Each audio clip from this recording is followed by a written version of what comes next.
I hope you're doing well. I'd like to first apologize for not uploading as many videos as I usually do last week. I was a little under the weather, didn't feel good, so I didn't get anything recorded. Again, I'd like to apologize for that. Now in this video, of course, I want to thank you for joining me. I want to say that I hope that you're doing well. In Hebrews chapter 4 and verse 1 we read, "Therefore while the promise of entering his rest still stands," in other words, while you still have that opportunity, "let us fear lest any of you should seem to have failed to reach it." Now, of course, we should take this verse and any other verse in its context. So let's back up to Hebrews chapter 3 and verse 19, where the Hebrew writer says, "So we see that they were unable to enter because of unbelief."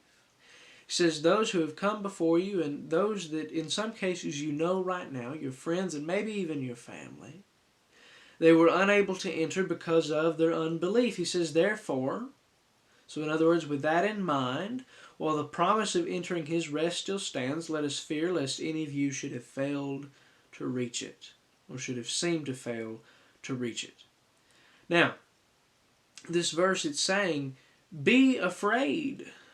Be afraid that you might fall short because you just don't believe. Now, of course, in verse 2, we see, "For good news came to us just as to them, but the message they heard did not benefit them because they were not united by faith, or they did not believe with those who listened or those who understood, those who took it to heart." He says there's a difference between you and those around you.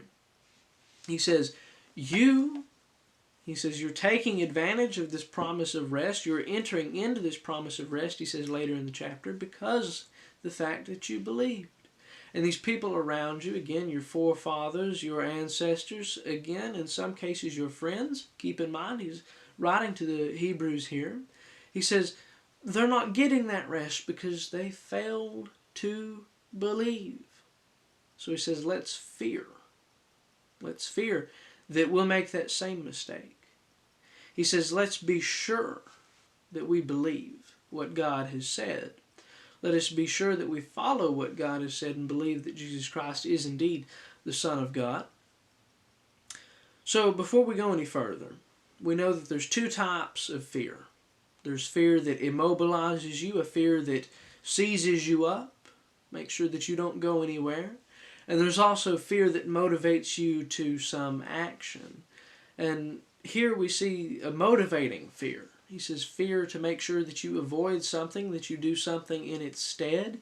And we'll talk about that tomorrow when we go through Hebrews chapter 4 and verse 11. Again, I want to thank you for joining me. Thank you for watching. If you look down in this corner, should be somewhere around in there, you'll see a video that YouTube has recommended for you that it thinks that you will like. And I'll say, if you think it looks interesting, I want to encourage you to watch it. Again, thank you so much for your time, and just once more, thank you for joining me.